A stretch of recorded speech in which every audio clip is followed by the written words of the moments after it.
আসসালামু আলাইকুম রহমতুল্লাহি ওয়া বারাকাতুহু।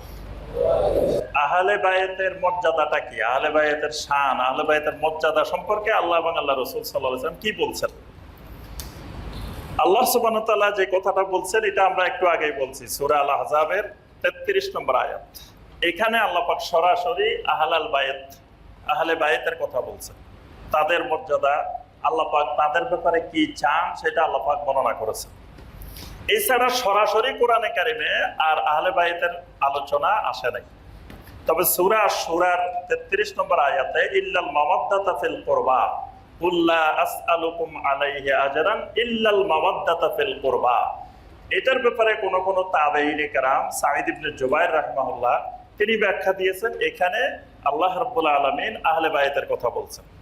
এটা হলো কোন তাফসীর কারকের ব্যাখ্যা, কিন্তু সরাসরি আল্লাহ রাব্বুল আলামিন এখানে আহলে বায়াত বলেননি। অনেকগুলো হাদিসে আহলে বায়াতের শান, আহলে বায়াতের মর্যাদা সম্পর্কে বর্ণিত হয়েছে। তার মধ্যে একটা প্রসিদ্ধ হাদিস, যে হাদিসটাকে গাদিরে খুমের হাদিস বলা হয়।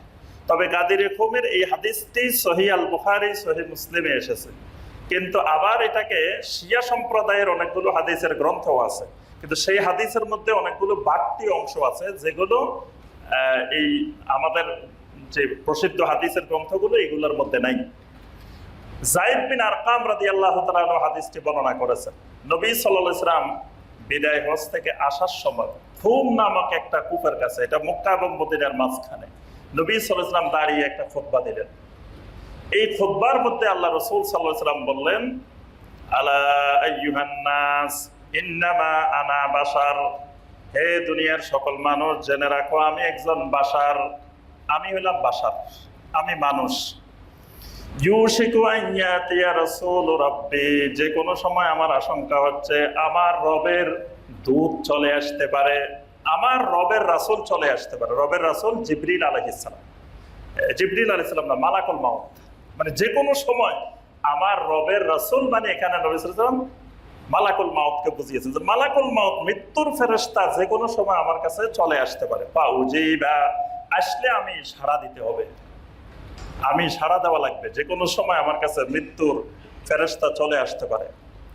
তবে আমি তারাকতু ফীকুম সাকালাইন, আমি তোমাদের কাছে খুব ভারী, খুব দামি, খুব মূল্যবান দুটি জিনিস রেখে যাচ্ছি। আউয়ালুহুমা কিতাবুল্লাহ, এর প্রথমটি হলো আল্লাহর কিতাব, প্রথমটি হলো আল্লাহর কিতাব কোরআনে কারীম। ফীহিল হুদা ওয়ান নূর, এই কিতাবের ভিতরে আছে হেদায়েত এবং নূর। এই কিতাবটা যেটা তোমাদের কাছে রেখে যাচ্ছি এটার ভিতরে আছে হেদায়েত এবং নূর। ফাখুযু বিহি ওয়াস্তামসিকু বিহি, আল্লাহর এই কিতাবকে শক্ত করে ধরবে, আল্লাহর এই কিতাবকে তোমরা দৃঢ়ভাবে শক্ত করে ধরে রাখবে। এটাকে এজন্য কোরআন ধরা ফরজ, প্রত্যেক মুসলিমের জন্য কোরআনকে শক্ত করে ধরা এটা ফরজ। নবী সাল্লাল্লাহু আলাইহি ওয়াসাল্লাম বলেন, আমি প্রথমে তোমাদের কাছে এই ভারী সম্মানিত মূল্যবান যে জিনিসটা রেখে যাচ্ছে সেটা হলো কিতাবুল্লাহ, আর দ্বিতীয় যে জিনিসটা রেখে যাচ্ছে সেটা হলো ওয়া আহলু বাইতি, আমার আহলে বাইতকে রেখে যাচ্ছে। এরপরে নবী সাল্লাল্লাহু আলাইহি ওয়াসাল্লাম তিনবার বললেন, আলা উযাক্কিরুকুমুল্লাহ ফি আহলি বাইতি, আলা উযাক্কিরুকুমুল্লাহ ফি আহলি বাইতি, আলা উযাক্কিরুকুমুল্লাহ ফি আহলি বাইতি। সাবধান, আমি তোমাদেরকে আমার আহলে বাইতের ব্যাপারে আল্লাহর কথা স্মরণ করিয়ে দিচ্ছি। নবী সাল্লাল্লাহু আলাইহি ওয়াসাল্লামের ওসিয়ত উম্মতের প্রতি যে আমার আহলে বাইতের ব্যাপারে তোমাদেরকে আল্লাহর কথা স্মরণ করিয়ে দিচ্ছি। আল্লাহর কথা বলতে ওই যে আয়াতটা, ইন্নামা ইউরিদুল্লাহু লিইউযহিবা আনকুমুর রিজসা আহলাল বাইতি ওয়া ইউতাহহিরাকুম তাতহীরা, আল্লাহর এই কথাটা তোমাদেরকে স্মরণ করিয়ে দিচ্ছি। অর্থাৎ দ্বিতীয় মূল্যবান ভারী যে জিনিসটা রেখে যাচ্ছে সেটা হলো আমার আহলে বাইত। সুবহানাল্লাহ।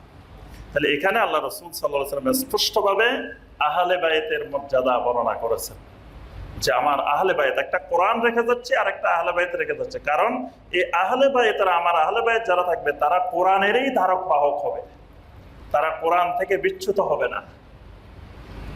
আরো অনেকগুলো হাদিসে আল্লাহ রাসূল সাল্লাল্লাহু আলাইহি ওয়াসাল্লাম আহলে বাইতের মর্যাদা বর্ণনা করেছেন।